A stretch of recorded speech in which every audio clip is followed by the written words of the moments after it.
It's Thirsty Leo season. Did you drink water today? We know it's not August, but wherever we are, it's always Leo season. This is Colleen. And this is Eileen. And we are the Thirsty Leos. But don't worry, this podcast isn't just about us being Leos. Although it is what brought us together in a faraway country. Our podcast is about anime, thirst, creating content, being Asian American women, and just surviving through life. Hello and welcome back to episode 4 of Thirsty Leo season. Well, this episode is especially exciting for me. We will be discussing one of my top 3 animes, Attack on Titan. The legendary. But before we get started, how are you, Eileen? How have you been? Thank you so much for asking, Colleen. You're welcome. I'm doing okay. Kind of stressed right now, which is pretty normal, but especially this week because I'm moving to Seattle. Woo woo, Seattle. So cute. For realsies. So this is actually the last episode that we're going to be recording in this room for visual listeners on YouTube, perhaps. Colleen, how are you? I went to visit my very first anime store a couple days ago. Oh my gosh, I feel like I'm finally getting immersed into that world of like anime merch. I bought so many things. Like I spent so much money, but I'm like, you know what? It's for a good cause. It's for the greater good. Sanity. Oh yeah. Attack on Titan is like one of the founding animes also of like our relationship because it's an interesting story between like how I saw it and how like Colleen saw it, but it's so important and we knew it was an anime that we wanted to cover thoroughly in this series. We just weren't sure how. Like, we were like, should we do it by season? Should we do it by like what we want to talk about or by characters? I'm actually mostly just here on the ride. Like I think Colleen has got this locked and loaded, and I'm excited to be here. This is like one of the first animes we watched together, and honestly, as I was watching the series unfold, like every single episode, jaws to the floor, so good. Never felt this way about any series before, because like I feel like each episode just like unfolds a little bit more about this story that is so big and so complicated, you know, and every single episode I'm like, oh my god, like I need to know what happens next. Like I really do. And I'm so lucky that like I watched it during a time where all the seasons were already out, so I could just like binge watch it. Yeah. But sometimes it would get so heavy that I was like, okay, I need a break. And that was Haikyuu. That was Haikyuu. Haikyuu was the break. Yes. I was actually watching both of them simultaneously. It's so important in our relationship, but also like I know we talked about this in episode 3 of the general anime series, but it is this particular series where Colleen really like reinvigorated a lot of my interest in like these series before, because for me, like I watched Attack on Titan back in like 16 when it first came out, and back then I was like in high school, so it was actually a little too much, a little too intense for me, and I think if I like got into the fandom then I wouldn't have been able to appreciate it as much, but like it was through watching her dissect and like really enjoy the series that I actually really watched it, and it was such a roller coaster. So that's what we're gonna get into today. I think we're gonna cover seasons 1 through 3 today. Yeah, correct. We will just be discussing seasons 1 through 3, which I watched all of the episodes last night. Very heavy. My heart was like, oh, like each scene cut a little deeper into my little soul. But I did my homework. I have 3 pages of everything that really just broke my heart or like really invigorated my spirit. Also, I'm wearing my Attack on Titan shirt for the visual listeners that are watching, just to get in the spirit of AOT. Woohoo! So for full transparency, I've been a little busy moving, so I actually wasn't able to do my homework enough. I'm telling the listeners so that they know, but I'm mostly on the roller coaster for Colleen. She's the one that has most of our points today. I think that I should first start by saying off though, because this shades a lot of my perspective going into it. So I did see it before in 2016 when it was still kind of new, and when it was just only a simply like human versus monster series, and it was too much for me. And then But my brother, like many other respectable anime/manga fans, was reading the manga and was reading it constantly. And every other week he was telling me, "Oh my God, this is happening." And there was one night in particular where he was just saying, he was like, "I need to talk to you about Attack on Titan, but you're not caught up, right?" And I'm like, "I'll be honest with you, I'm never gonna watch it." He's like, "What?" I'm like, "I'm never gonna read it. I'm never gonna watch it." I'm like, "So just tell me everything." Oh my gosh. So he just unleashed everything on you as well, just like what I did last night. Oh yes, but beyond that, because the manga was, I think at that point, like the faster? the manga was ahead of that, but basically, yeah. So we went from we started the conversation at like 6 p.m. maybe, and we stayed up until like 6 a.m. the next morning. Like my mom got up to get ready for work the next morning, and we sat on that couch, and he relayed everything to me. But when Colleen said that she wanted to get into it, I was a little also maybe I had some malto in her. I had some hesitant because I'm like, oh shoot, I already know everything that happens, and also will that ruin my experience? And but no fears, because actually watching it, even knowing everything that happens, it was so it heightened an appreciation where it's like, wow, all these details really come together, and like watching it with Colleen has been a joy. So unlike Eileen, I've actually never read the manga. So I've only been watching the anime series.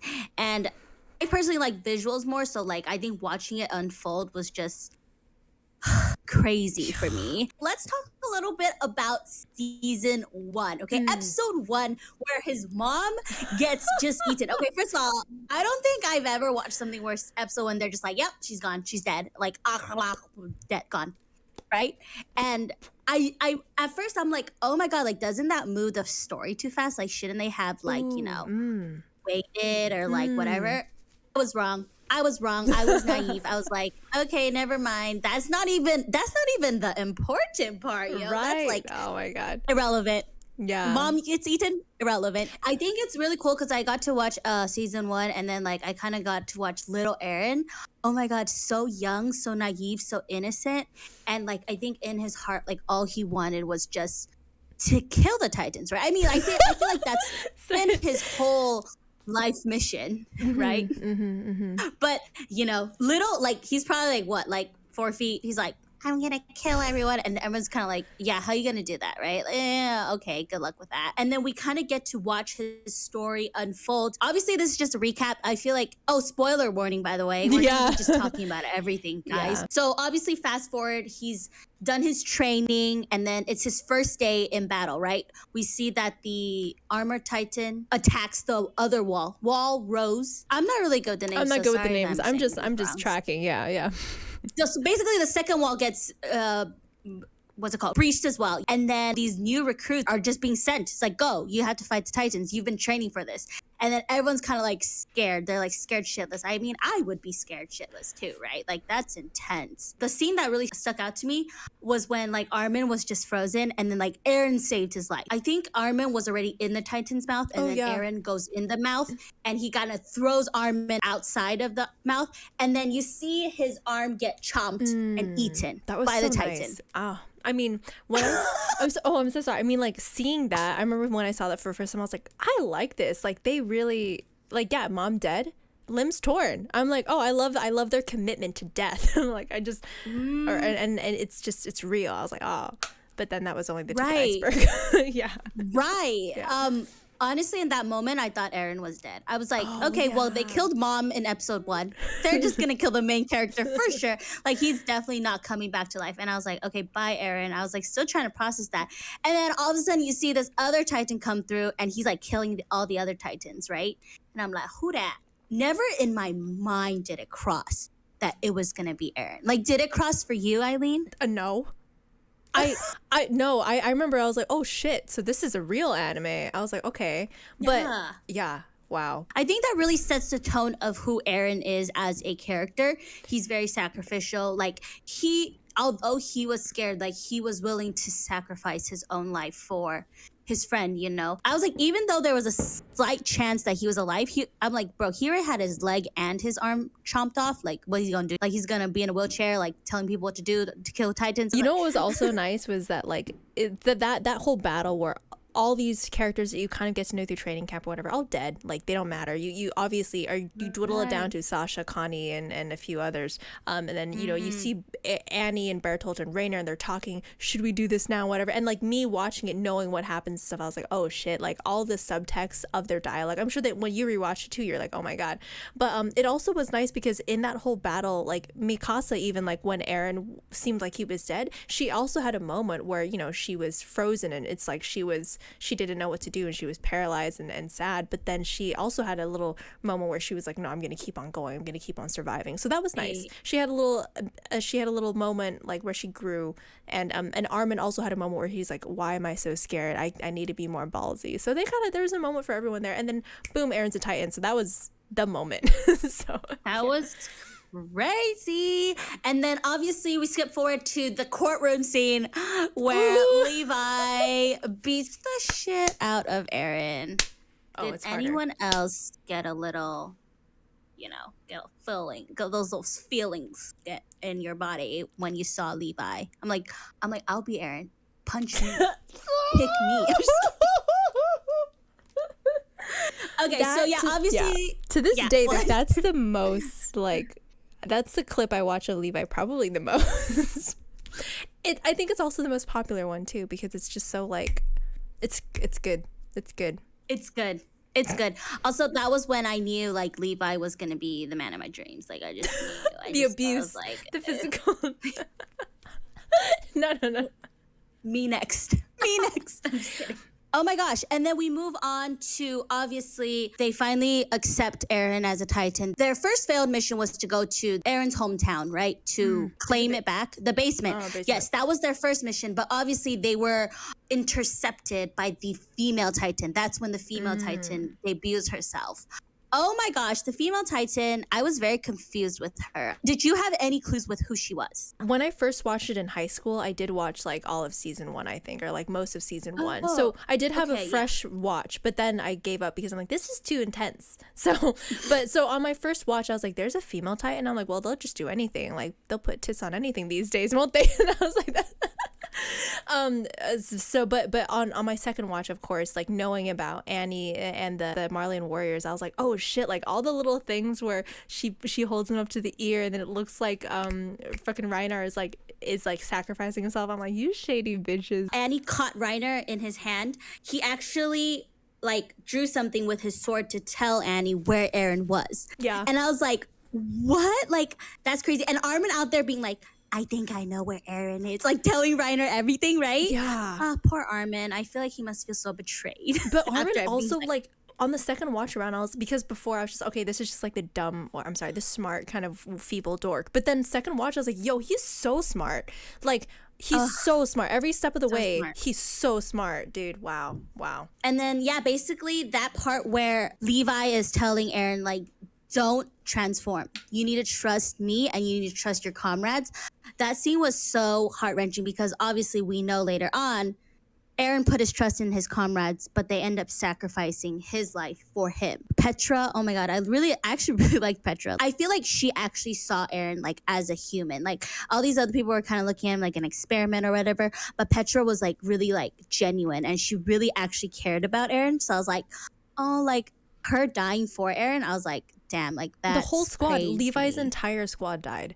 And yes. He didn't even blink. The whole like feeling that I get from season 1 is like, it's so cool also to see Eren actually have a really strong character. Like you see his hatred is really real. He actually does things like when he's going on the Colossal Titan, he's not even an Ackerman, but like you see him like use the ODM gear, and he's actually quite skilled, and he has a real strong drive, and you know, he does sacrifice himself for Armin, or he does do this, and Levi is like, trust your comrades. It's a really easy sell. It's like, yeah, this is a story, and it's matched with the brutality of the deaths of the people that you've been bonding with. So at a certain point, it's like Levi's entire squad that he gave to Eren. Then he still doesn't even completely trust Eren, but he's trusting the word of Hanji and Irwin, all the names. And Levi is like, oh God, there's just so many levels. Even like when Levi is beating the shit out of Eren, like it's not like, yes, it's hot, but but it's like there's so many layers to it too, because he knows he needs to put up the act, because that's just what needs to be done so that there's no question. You get it, right? There's so many layers Yes. to every character. I think Levi, like, he's been through so much already, and like we see him like at the end, like he's actually collecting all of his own squad's emblems. Yeah. And I was like, I think that's the only way he knows how to grieve without actually breaking down and then just losing himself. I think that's the only way that he knows how to move forward without kind of staying in the past. And we also got to see Levi actual fight for the first time when he was just slicing the shit up of Annie. I was like, me next. I'm just kidding. And Aaron, we're also building. I'm sorry, I'm just remembering season 1, and we're also building our sense of respect and repertoire for Irwin Smith and Levi, and seeing how they work together, and the mutual trust and respect that they have, and the leadership that Aaron Smith has. Like, also, we never see him once kill a Titan or do anything. Actually, his entire being is leadership, is goal focused, is making the choice that he feels like is right, sacrificing what he needs to sacrifice, and that's what makes him such a strong character. And Levi, who is just doesn't really trust anyone, and we see him in the OVA, No Regrets, but he decides to follow Erwin and his words, him also sacrificing his people to for this mission that they are defining as they go along. Crazy shit. And they're banking it on this Erwin dude who just fucks it all up later. And then we kind of move on, and then we kind of figure out who the identity of who the female Titan is, right? We figure out it's Annie, one of their comrades.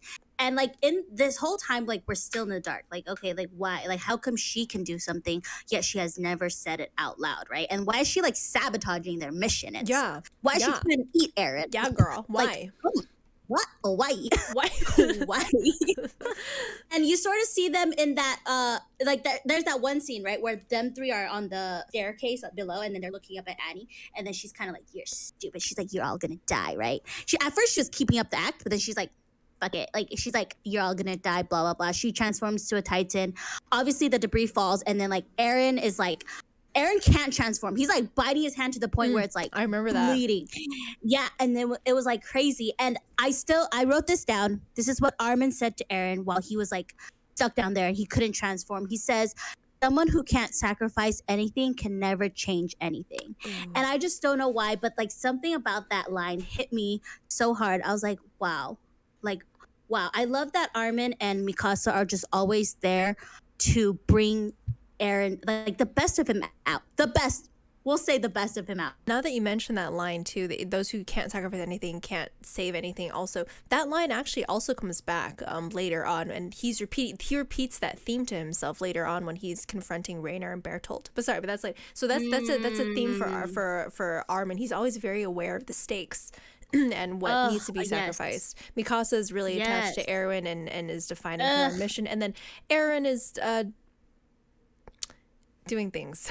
Honestly, I did not expect season 1 to already be this intense, but it was. And it just really shows like the trust that Irwin is willing and able to do the things that no one else are able to do, just because he's saying that it's for a greater good. It's for like a bigger goal that no one else can see, really. Season 2, Aaron Smith.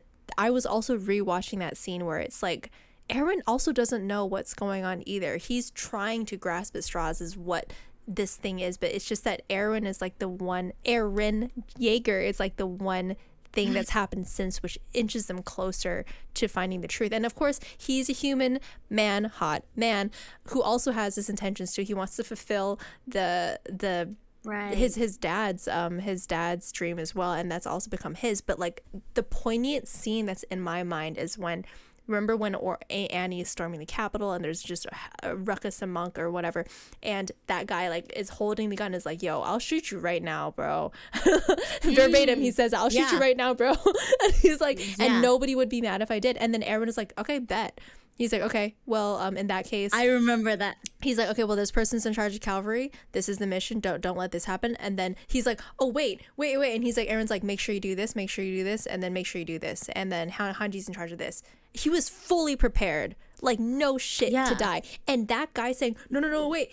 is the exact response, is that nobody else wants to be that person. Nobody can nobody has the fucking balls to do that, dude. To make those decisions, make those sacrifices, put all the blame on you, become the devil, right? And become the person to blame. When you're riding on that horse down the street and everybody's saying, why did you let my daughter die? Why did you let my son die? Why did you send our children off to die for your missions over and over again every month? He knew that that was his role to fulfill, and he was willing to die for it. And he knew that nobody else would do that. And that's why a badass person like Levi follows a badass like that. Bad attracts bad, all right? Baddies. Baddie besties. We see the Beast Titan in season 2, actually. We do? I didn't realize, I didn't realize how fast he comes. I thought he came season 3, but he actually comes. We don't even know who he is, and he's like talking. He's like, remember he picks up the ODM gear? He's like, what's this? And he's like, you guys have progressed in your gear, but this is still loser, right? And then he like basically, and then like, and everyone's like, okay, who the fuck is that? But then like, clearly he's a main character, like he's like a important character for him to talk and like talk about the ODM gear. Did you have any idea like who this beast was? I still remember when that manga panel dropped out. Or maybe it wasn't that exact one, but it was the one where Zeke was like that huge fucking weird scary ass face on that wall. Oh my god! And then there's like like Aaron there, whatever. And he's like, he says something like, "Aaron, like our dad messed us up," or it was something like, or like there's something alluding to whatever. And everybody's like, "Yo, who the heck? Like who? Like everyone's like, what the? Like the world was on fire." Like I remember when, yeah, I had no idea. That was crazy. I was just watching everybody go crazy. Like that looks fun. So basically, they kind of all dispersed, and then like they were saying how there was a breach in the walls, right? I don't know if you remember this, but they said there was a breach in the walls. All these Titans came out to attack, and then it was like Reiner, Berthold, Krista, Ymir. They all went to like this tower, this random castle, this random tower to hide, and then all of a sudden the Beast Titan attacks them. In my head, I'm like, now that I'm looking back on it, is it because he was trying to save Berthold and Reiner? Do you think he was trying to save them? He was commanding the Titans to go to the tower, though, right? Yeah, but obviously he knew Berthold and Reiner would be able to save themselves. I think he was trying to grab them out of their own little mission. What do you think? This is just a thought. Wait, I don't know. I wasn't tracking. I kind of assumed that was also when they were in the tower. That also was around the same time. That was it. That one like Zeke was he was doing experiments in those smaller villages. That's the same time, right? Like Connie's mom. Yes. So I kind of felt like he was just in the area, but there's a small little Easter egg where when all the Titans are rushing up against the wall, you do see Reiner like about to bite his ass. It was actually Berthold. Oh, yeah, thank you. Yes. He was like, and then but Ymir did it instead. What? It's like, okay, I guess everyone's a Titan now. I feel like in that moment, I feel kind of sad for Eren in that moment, because I feel like everyone else knew they were a Titan and they knew how to control their powers. They all knew how to do their thing. But Eren was kind of exposed as a Titan in front of the world, basically, right? He went through so many roller coasters of trying to figure out how to maneuver his Titan powers, how to start it even. And then I feel like Reiner and Berthold just went on the side like, we can't wait to kill you. Like, right? Like in that moment, like I felt so bad for Eren. I was like, bro, like I can feel like the betrayal that he felt like when he found out that Ymir was a Titan, Annie was a Titan, Berthold was a Titan, Reiner was a Titan. I'm like, shit, this boy Levi a Titan. No. When a Titan, Mikasa. I'm just kidding. Imagine they all just in the end. It's just all that. Imagine that actually the biggest plot twist is that everyone is a Titan and like there's only one human. Eren is actually the only human. Like, that would be so sad. It's really crazy because I went to watch back, and then it was the scene where Berthold and Reiner were on the wall, and then they're like, Eren, come here. And then like Reiner basically said, I'm the Armor Titan. He's the Colossal Titan. And then Berthold's like, the fuck? Are you going to expose us now? And then like Eren's like, wait, what? And then like, I know it's because like they already had suspicions it was them both, but then they needed to contain them. So they're like, don't provoke them at all. Just like pretend, like get them in a place that we can capture them, then expose them. But Reiner went off the deep end. He's going a little psychopathic. And then it's like, okay, he's like, by the way, this is who I am. And then obviously then they transform, and then we get to see the scene of the Armor Titan versus the Attack Titan. Pa pa pa. Do do do do. A lot of hugging and a lot of, I don't know if you've seen that. What you're saying is basically they hugged and they wrestled. They did a. They were having a loving moment, quote unquote. Loving ship moment. Yeah, dude, that scene was crazy. Off my rocker. Yeah. That scene was crazy. And then obviously they succeed in taking Eren and Ymir away, and they kind of are like talking in the trees. To be honest with you, when they were talking in the trees, I didn't understand anything. I was like, what the fuck is going on? Like, I don't get it. But obviously it makes sense in the future where Reiner and Berthold need to take Eren away, because did they already know he was the founding Titan at that point? I don't know. Like, honestly, that whole tree episode, that's like the most traumatic episode for me, because like even me knowing all the no, I'm kind of kidding, but like even knowing all the plot points ahead of time, watching them talk, I was like, what are you talking about? I'm like, huh? And I was on the Wikipedia just like Googling. I was like, okay, that makes sense. Dude, there's so much. And it was crazy because of the dual personality that Reiner had to. Yeah. He kind of went crazy, right? After going into Eldia, I think he kind of reached a point of split personality where he remember what he said. He was like, "Oh, if I go back now, like I can like get like promoted." Yeah. And then Berthold's like, "Dude, what are you talking about?" He's like, "Who are you right now? Are you like, the warrior or the soldier?" Yeah. And it was crazy. And like, I think you could see like in Reiner, like even though he acts like a big bad ass, like he's still like, I think in his heart, it was still hard for him to like, he lived with these scouts for like 5 years, right? And then now he's like killing them. And I think at the end of the day, like it was still hard for Reiner to like do all these things. And the only way for him to cope was to have to split his personality to when he was a scout and to when he was the Armor Titan. Well, yeah, well said. I mean, you have to compartmentalize that shit. Like when you're when you're going undercover as like a 12-year-old on a military mission, like it's basically military suicide mission to like Paradis, and then becoming friends with people and then fighting alongside them, and even like it's not just that, but like Erwin and Eren and the others like also picked up a lot of things from them, like Annie and her fighting techniques. And I mean, they also had their friends die in front of them when they were younger. And then Reiner, like the biggest buy-in for me when I first saw this series as to why like Reiner wasn't sus or never suspected is because he genuinely seemed to enjoy himself. And even Historia, he always was like, I'm gonna marry her. And like they had so many cute moments where like there was like Reiner and Historia ships going on for a long time because like, yeah, he's like, I want to marry her, and that like was just cute. And he was just like, oh, okay, that's like, he's kind of like this big, tall, quiet, kind of a strong guy, but he likes the softness. And then he's like the fucking enemy, bro. And yeah, it's crazy. Yeah. And then the times when he did take care of Eren, you know, I feel like that was who truly Reiner was. But because he grew up in Marley, he had to do this, like he had to do these things. And it's just kind of sad to see his character kind of fall apart. Like as much as I hate him, I think I'm like, okay, like I kind of feel bad for you. Berthold, on the other hand, he kind of crazy, kind of psycho. That's all I have to say. Oh my gosh. So when obviously Reiner is running away, I don't know if you remember the scene. He was like running away, Berthold and Eren in one hand, and then Ymir riding on his back. He's like running away. And then obviously Irwin, the one and only homie, he's like, whatever it takes, we're gonna go save Eren. Wow.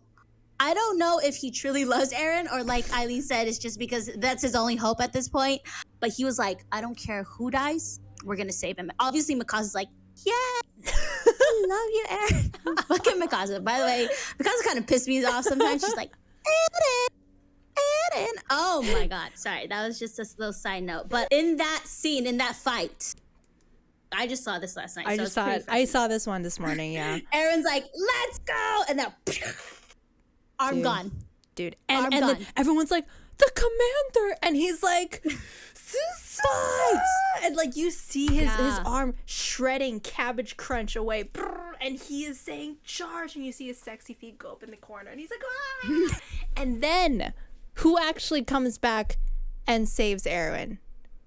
Who do you remember? Oh, you saw it. I'm sorry. Armin, right? He goes, remember. he plops like a little mosquito on the neck, right? And he's like, oh, and then he has that line, those who aren't willing to sacrifice anything can't save anyone. And then he's like, he's rummaging through his memories and he sees how Bertolt is always looking at Annie. And then he pulls that thing out of his ass, right, where he's like, we're torturing her right now, bro. Like, every way we know how, bro. And then Bertolt says, you island devils, or he doesn't say you island devils, but like, you devils. And then in that moment where Bertolt loses focus, guess who comes in again? Mr. Smith. He comes in again, and he's the one who actually like knocks like Aaron out. Aaron did it again. One arm, homie, and you see his little tide stub. And blood splurting out. Sex, straight sex. But yeah, I mean, fucking homie. Yeah. Sorry. I will say, I think Armin and Irwin, such a good duo together as well. Yeah. It's like mini me and big me. Ooh, Yeah. little cuties, those smarties. Yeah, so basically they save Aaron, but I don't know what happens, but like he's basically on the floor. And do you remember that? And then Hannes was about to protect him. I forgot how that happened. Oh yeah, the people came, But and then the same Titan whatever. that ate his mom was like, hello. Yes. Oh my God, the same motherfucking Titan, which we find out later in season, I believe, end of season 3, part 2. That's his like stepmom, or like his dad's first wife. Yes. And she is. No, go. No, you go. No, I was gonna say something totally different. You go. She's like basically a royal blood, right? So she got like special powers and shit. So I think deep down, like she is sort of like an intelligent Titan. Like I feel like in my head, I feel like she's sort of intelligent. Like obviously she doesn't have the 9 powers, but I think she can still think. She still has some sort of consciousness. So you're saying this bitch intentionally sought out Aaron Yeager's mom and went, oh, you fucked my husband? Crunch. You're saying that. That's what you're saying.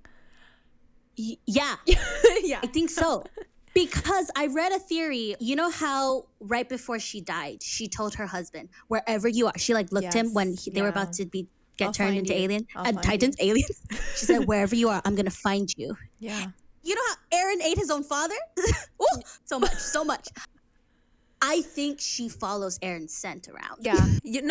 And yeah, I totally. I mean, also there's like there's the line thing going on between them. There's the coordinate and stuff. Like I totally hard sell on that. What I was gonna bring up that was not that important, but like there was a moment. No, that was the main thing. But Mikasa and Aaron had a small moment there where like it was like they go and die. Like Hannes just died in front of them, just like the mom.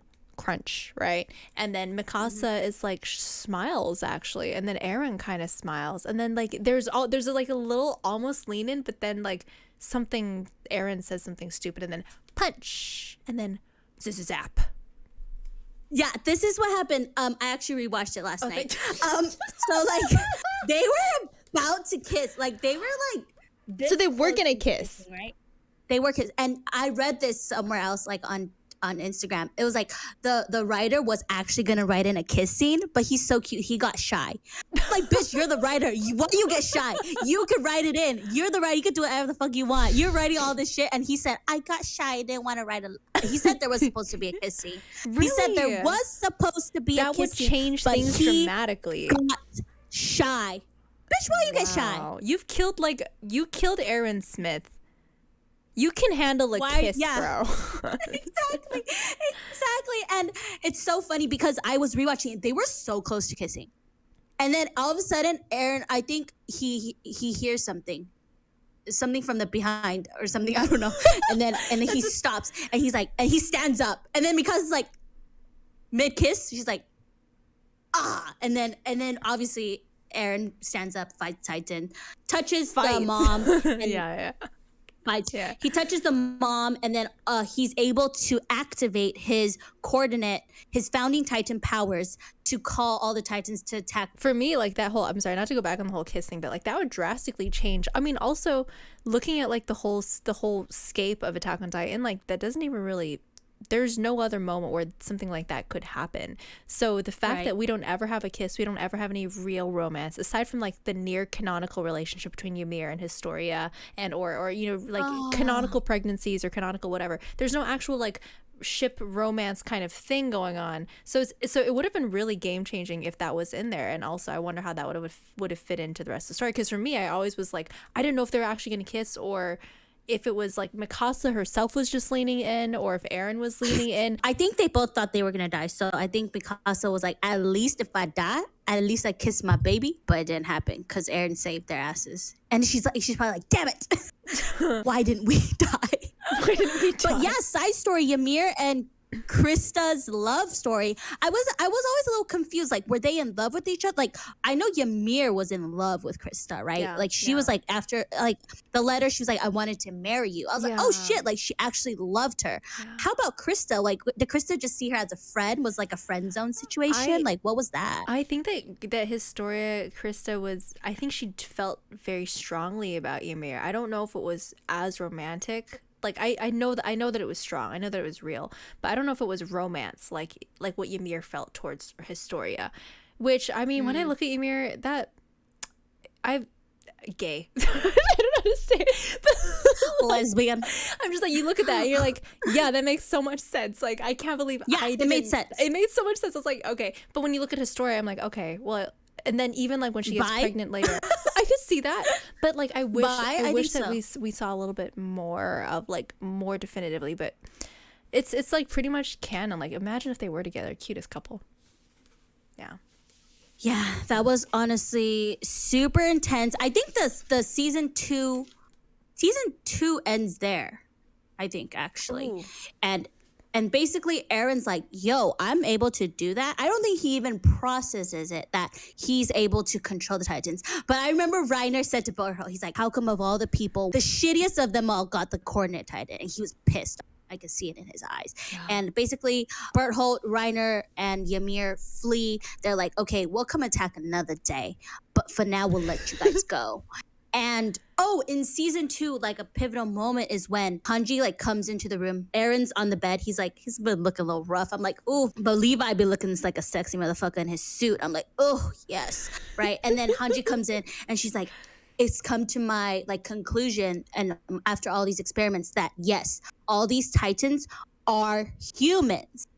And Levi, you can see like, I think his face turns pale and he's like, you're telling me I've worked my ass off killing Titans only to tell me that they've been humans this whole time? And I think like for Levi, like it's kind of like an existential crisis where he's like, I've been killing humans this whole time. This whole time I thought I was protecting myself.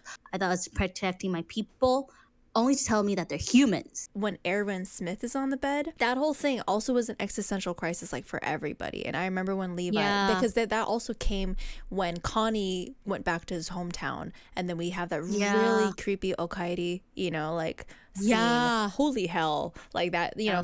But then you see Connie there, you see Levi, and they're saying, so this whole time we've been killing humans, like they're right, and everybody's devastated. And then Erwin Smith on that bed, unshaven, like no gel in his hair, sexy. Okay, but he's just there and he's smiling.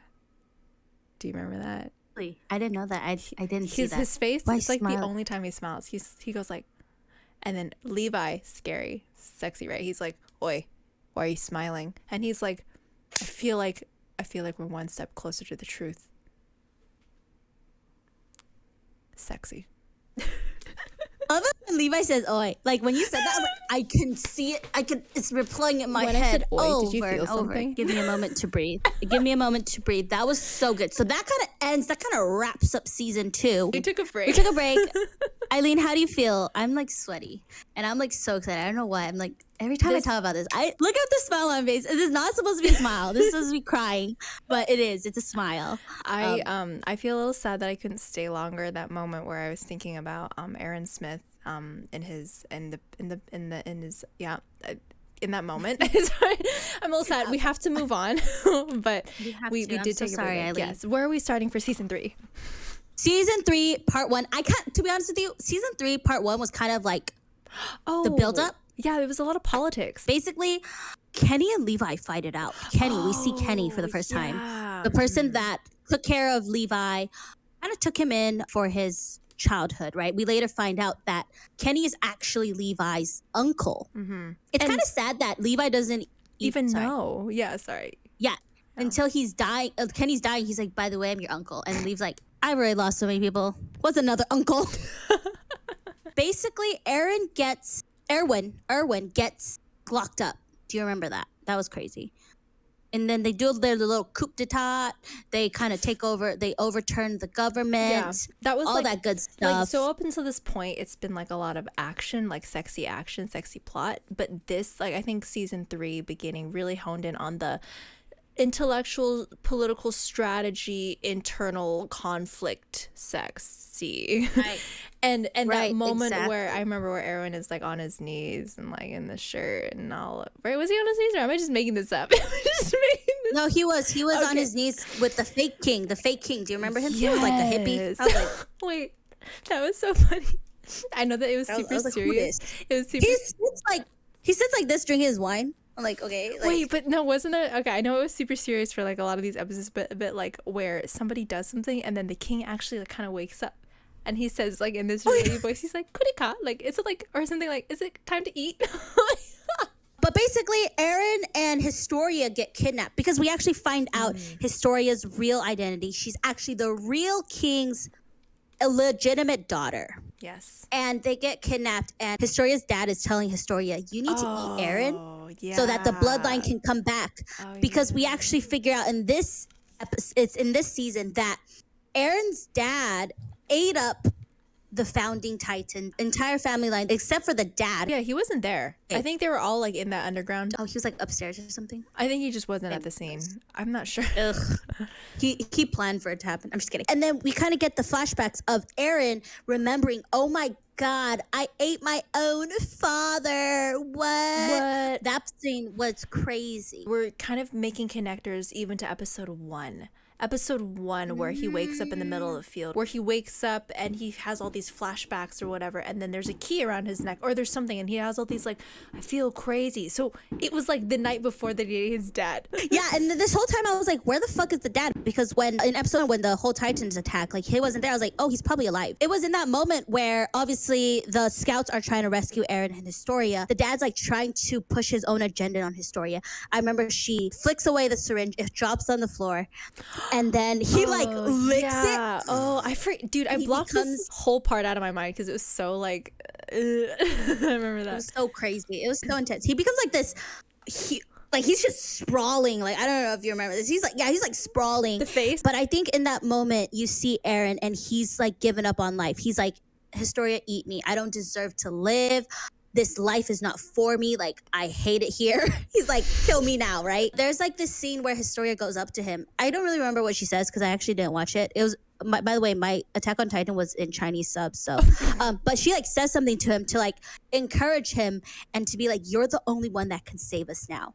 And I thought that scene was pretty like nice because I think Historia, like, you know, in all her anger and all her sadness, like she was like, she still believed that Aaron was the only one that could save them at this point. When Aaron is all chained up, I do remember that. He actually looks really sad. Like, that's the first time in the whole series, his mom died, whoever died, people died, where he looks like totally shattered and defeated. And I remember he like cried. He was really sad. And that was, I think, the last time I felt for Aaron. Like, the last time... I don't mean to be funny, but that's the last time where he's really human. After that, I think, well, I'm sure that there's moments after that, but we kind of see this spiral into the descent into what he becomes later. Sorry, I want to kind of backtrack a little bit to when they were trying to save Aaron and Historia from getting kidnapped by Kenny's team. They were on the wagon. Right before that, Levi's like, these people are dangerous. If you have to kill them, kill them. And then the whole squad, Levi's squad, now they're Levi's squad. They're like, wait, what? Like, we need to kill humans? Like, we've never done this. And so John, right? His name is John, not Gene. Irrelevant. Irrelevant. Hair like this, irrelevant. He was about to die, and then Armin kills that woman that is about to kill John. And Armin is like going through it. He's like going through the motions. Oh my God, I just killed someone. Oh my God, like how am I worthy to be alive? And then like there are very rare moments where like Levi's actually encouraging and he's actually like, he feels for his comrades, because most of the time he's cold-hearted. And he kind of looks at Armin and he's like, listen, if you didn't kill that woman that was about to kill your comrade would not be here today. So you should be actually really proud of yourself. He's like, who you are now and who you were before you killed her, you're never going to get that person back. So you might as well just embrace and accept this new you. Oh. And then Armin's like, he was trying to comfort him and it kind of worked, but like he said it so coolly, you know what I mean? And that's why Levi works too, like as a character. Like of course he's strong as fuck, he looks great, he's a strong character, and there's so much like in his backstory and stuff, but also how you notice how you mentioned he's always really cold, and he's always there's almost like a sort of cold, sinister like aloofness to him, because he's gone through so much shit that like you could never touch or top that. So I feel like he almost has to contain all of that. And he has to be cold and distance himself from the warm, fuzzy, normal people until they're in need of some assistance that he can bring from his trauma and from his experience, and be like, look, this is life, kiddo. Fuck, he's a great character. So season 3 kind of wraps up with, obviously they kill Rod Reese, which is Historia's dad, as that crazy, warm-looking Titan. And then Historia makes the last blow. She's so smart. She told Irwin herself, I need to make the last blow so that people will respect me as their queen. Smart girl. He's smart. So she's now queen, right? And this is my favorite scene where Historia, she's like shaking. She's in her nightgown or something. She's like shaking and she's like, they're all hyping her up. And then she punches Levi. Yeah. Do you remember that scene? That was like the one last fun moment of the whole series. Oh, yeah. Yeah, that was it. And she's like, then you see Levi. There, you can't do anything because I'm the queen. And he like. Exactly. He smiles for the very first time in the whole series. And he said, thank you guys. That emotional. Oh my God. He said, thank you guys. I think deep down, he's always wanted to say that every time. I think every time, every battle, he's always wanted to say, thank you guys. I think not only for thank you guys for fighting with me, but like, thank you guys for staying alive so I don't have to like grieve another one of my people dying. I think there's just so much in that little sentence where he's smiling and he says, thank you guys. Yeah. And I was like, oh, like that scene. And it's even like the warm and the fuzzy, or even it's funny. It's funny that Historia is like, there, you can't do anything. You know, it's funny. And it's all of her friends are behind her and kind of egging her on. And like, that's something so human and fun and light that's not Levi. And they kind of bring him into that world. And he's like, you know, thank you. And just thanks for everything. And what I love also is seeing their faces when he says that. And they're like, all of them like shocked, like, oh my God, Levi has a heart. We didn't know that. Like, are we dead? We've never seen this. I'm scared. They're like, we're more scared that you're smiling. Don't smile. Put it back. Okay, yeah. So we go into season 3, part 2. This is where they're actually going to be doing finally their mission, because Aaron starts practicing his hardening skills. They realize with his hardening that he can actually seal up both ends of the walls of Wall Maria, the one that collapsed 5 years ago in the very beginning of the series. They get to Wall Maria and they seal up the first wall successfully. But they're like, wait, why isn't there any like resistance? Where's Reiner? Where's Berthold? Where's all the attacks? Like, why don't we see them?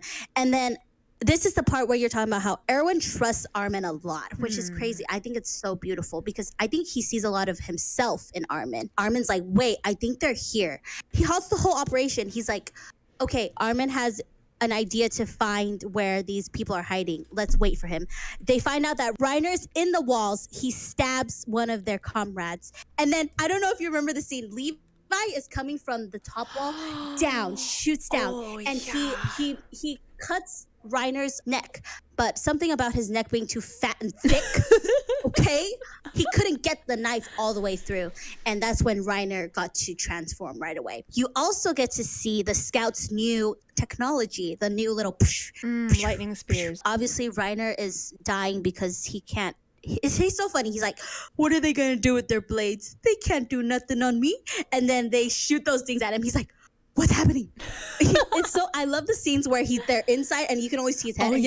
What's happening? What's happening? He's like freaking out. He does a little scream And then the Beast Titan, who is now has them surrounded, right, with his other Titans. He throws Bertholdt in with his little cannon, whatever. And then Bertholdt is there, and then obviously he transforms. All that, I feel like that's so irrelevant because obviously the intense part is happening. So it's where Irwin is now knows that they're surrounded, they're fucked. And he's basically tells Levi, he's like, I'm about to lead my comrades into a suicide mission. That was so heavy. This is also, if I remember, this is also when they had like a bunch of like squeamish new recruits too, right? Like people that were already shitting themselves just being there. Right. And then they're like, we're all gonna die. And then Irwin and Levi have a little private conversation on the side. Irwin's like, listen, I have an idea, but it's gonna cost all of our lives, including mine. And then Levi's like, the fuck? Like, you're crazy. Levi is kind of like saying like, are you sure, right? And then this is what Aaron says to Levi. But Levi, can you see them? Our comrades are looking at us. They want to know what became of the hearts they gave because the fight isn't over yet. Oh my gosh. Like, and then like that scene is where all the old comrades are actually looking at them. Like they actually drew them in. Like Petra was looking at them. Aaron Smith's like best friend who also died in the war, like was all looking at them. And then you could just see like Aaron was like ready. He was like, although has always been my dream, right? I just wanted to see what was in the basement. That was it. I wanted to make sure my dad wasn't crazy. Like I'm this close. But if I don't do this now, like all my comrades, they've died for nothing, you know? And then Levi literally looks at him and he says, you fought well. I'm making the choice. Give up on your dream and die. Oh, my Lead the God. recruits straight to hell, he says. And then Irwin smiled. He smiled after that scene, after Levi said that. Because I think in his head, he's also like reminiscing about when they first met, you know, Levi was kind of crazy. And Irwin's like, I've taught you well. This is all I can do for you now. Like, the only thing I could do is to sacrifice myself. That was really heavy. Yeah, so I actually watched this morning and I was still like trying to process all that. I think that's the most vivid scene to me. I relive that one constantly because I enjoy a lot of ships and I love seeing Aaron and Levi stuff too because their relationship it's really founded on so many awesome things of partnership and respect. But that scene is the most references, that private conversation that they have. And like those words hold so much weight in the story, and also just like the relationship that they have as two people. It's like, wow. But yeah, Saga, yo, baby. He really said, give your all. I just kind of want to backtrack a little bit, if I can, to the OVA 5. Yes. No regrets. Obviously, it's Levi's backstory. He obviously went into the scouts trying to kill Irwin, right?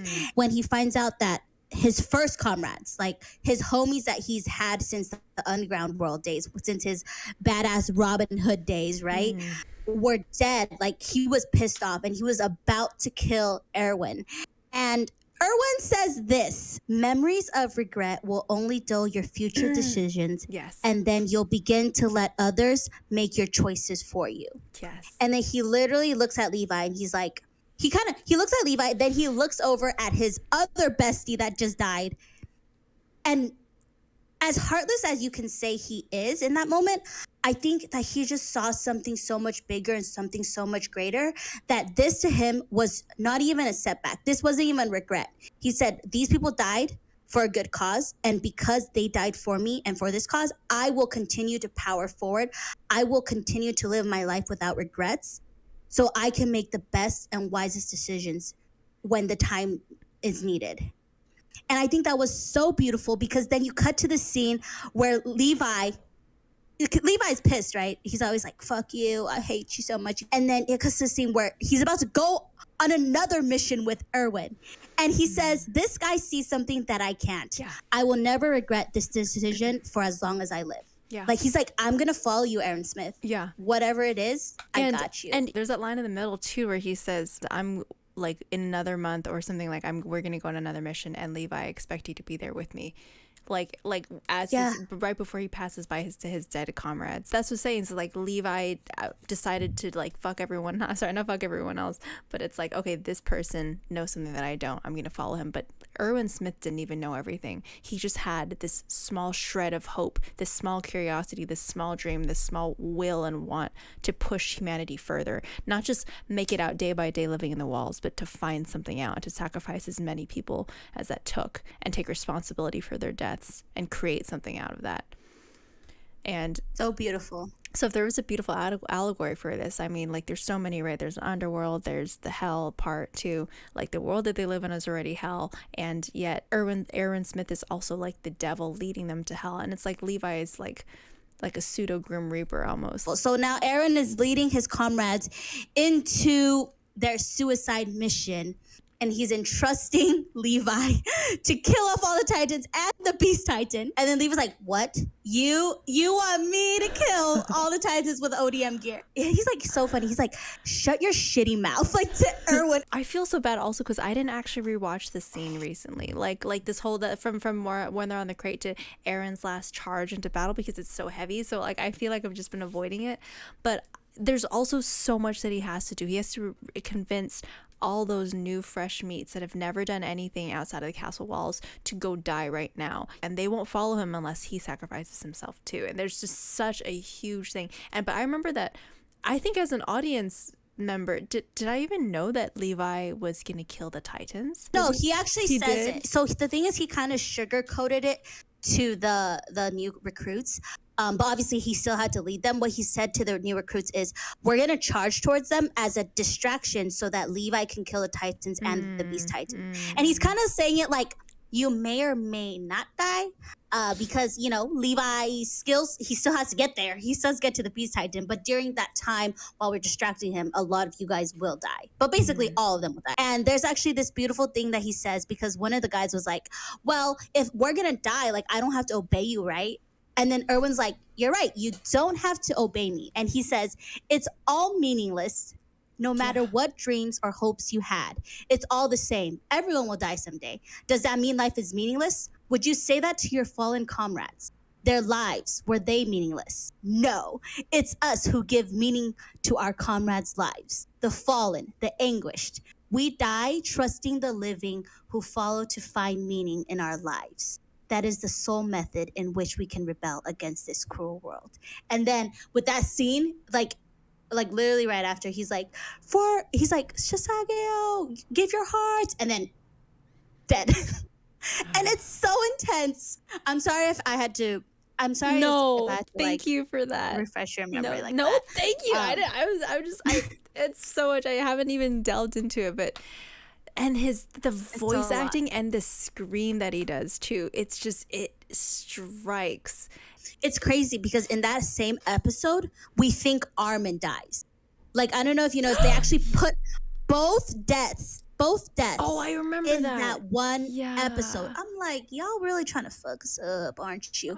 Obviously, Armin also sacrifices his own life so that Aaron can do his little hardening shit and then also kill off Bertolt. I think it was like Armin was like, he was like, I won't be able to see the sea, but Aaron, you're gonna see it for me. I think in that time, Aaron was still kind of like out of it because he just got thrown by the warrior Titan, and he was like, wait, what do you mean? Like, wait, what are you doing? But I think before he could even do it, like Armin already like sacrificed his life for Aaron. It was painful to watch. It was painful to see animated, and it was painful to see his poor little corpse body after, like, oh my god. I think they really wanted to make a parallel of like Armin and Irwin. Like these two smarties, they were as smart as they were just willing to risk their lives for a greater purpose. For the greater and it was purpose. really and beautiful. And they both gave up on their dreams, like and died. Like Erwin Smith is like, I'm never gonna find out the secret, and Armin said, go see the sea for me, like, and they both did it. And it's almost like the entire world of AOT would be shattered and shit stained if not for both of them, because like with no Erwin Smith, who's gonna lead the scouts? With no Armin, who's gonna be the brains? And that paramounts to that conflict that we see with the syringe and Levi and that decision. Right. Honestly, in that scene, I was very conflicted. I didn't want any of them to die. To be honest with you, I was like, they should have just shared that shit. They could have each That bitch taken a little bit. that Rod Reese creepy motherfucker. Exactly. A little bit. But okay, actually, yeah. And you know what pissed me off? That actually really pissed me off. I was like, they could have fucking shared that motherfucking syringe. But now that I think about it, I think it's because they didn't have another Titan to eat. Oh, that makes sense. Because at the time, that makes sense. Only Bert Holt was Bert there. Holt, right. Reiner got taken by Aaron. Okay, yeah. That would have been really fun, though. Hello, I would like to talk to the AOT writer. I have a better idea. Just for eat the Aaron. show. You would have That a would've really been smart, beautiful. new, blonde, hot protagonist. Zero angst, and both of Armin and Aaron Smith are like canonically good. Like they're good. Yeah. Not like Aaron was Yeager. a little unstable. Wait, you're right. I actually didn't make the connection until this morning. I was like, screaming at it. I was like, why couldn't they just share the syringe? But it's because they only had one Titan to eat. The other Titan would just been like one of those no-brainers wandering and attacking them, and they would still have to kill him instead too. So I think Dude, that's the they reason just why. shared the body half and half. S'mores. I don't know. I'm kidding. I don't know. You're right. I mean, because like you have to, eating more of the body gives you more power, but like split it. But still. halfsies. Okay. Split it. Don't be so greedy at this point. There was that conflict of Levi. I know you wanted to talk about this. He was about to inject it into Irwin, and then he kind of Sensei.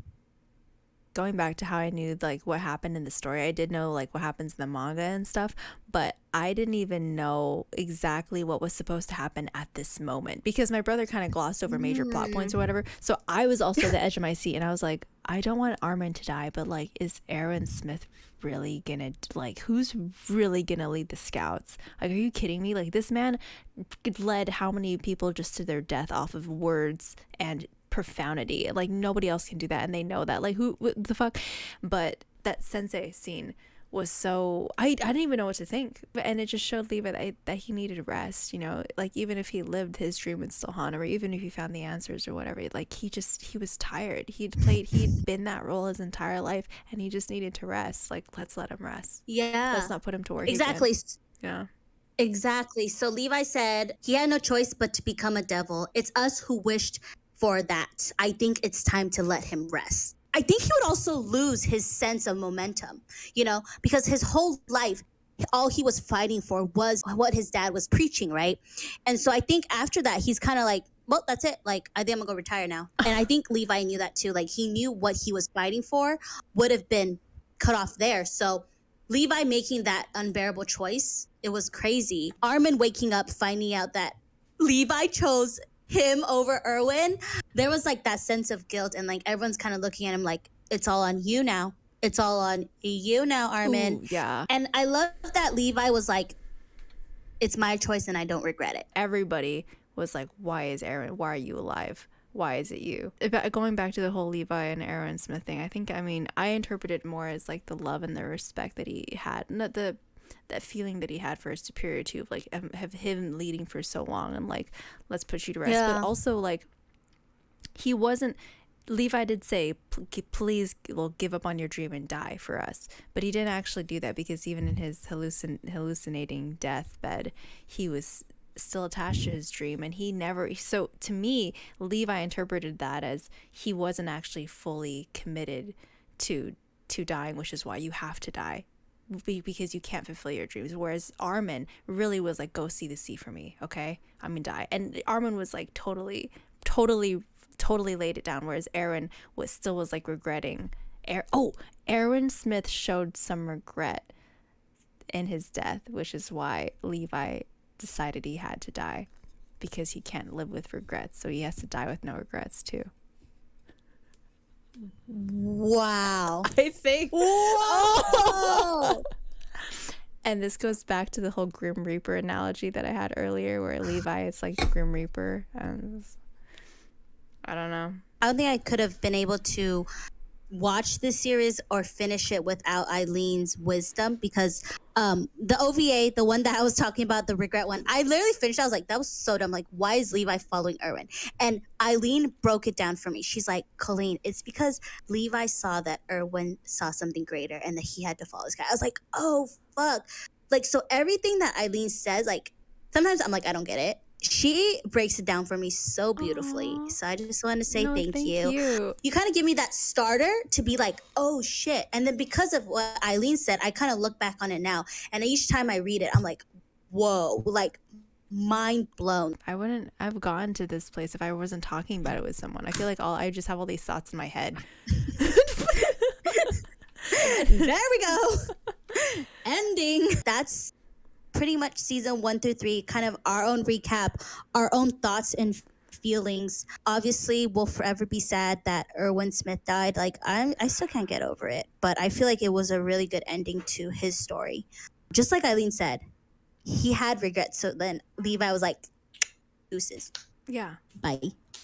I mean, also, like, to live with no regrets, I feel like it's a super inhuman, like, incredibly demanding thing, and that weighs on you. So to finally die and be free of that is probably what Levi wanted for him, for the person you looked up to. Yeah. It's a blessing to die in that hell of a world, honestly.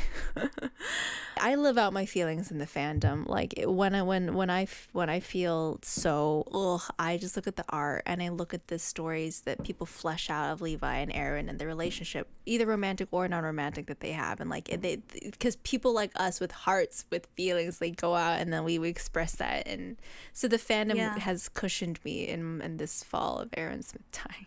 I mean, obviously, end of season 3, part 2 was really hard to watch, but I think we should cut it here so that we can have a little bit more momentum when we come back to season 4, part 1 and 2. Hell yeah. And we'll just discuss all that good and juicy stuff. Aaron becoming hot and a villain. All at the same time. I'm like, why couldn't he have been hot when he was a good person? Yeah, dude. That's it for today. Do you want to say anything else, Yo, Eileen? this is so fun to talk about. Like, we went way over than what we wanted to. I mean, like, time-wise. So thank you for listening. Colleen, my love, thank you for watching seasons 1 through 3. Thank you. I was fully prepared to just sit here and just talk about how sexy Aaron Smith was, but like, I did get to do that, but you gave me structure, and that Thank you. Thank you guys for watching. You so much. Don't forget to drink water. Woo. Stay thirsty. Stay thirsty. Bye.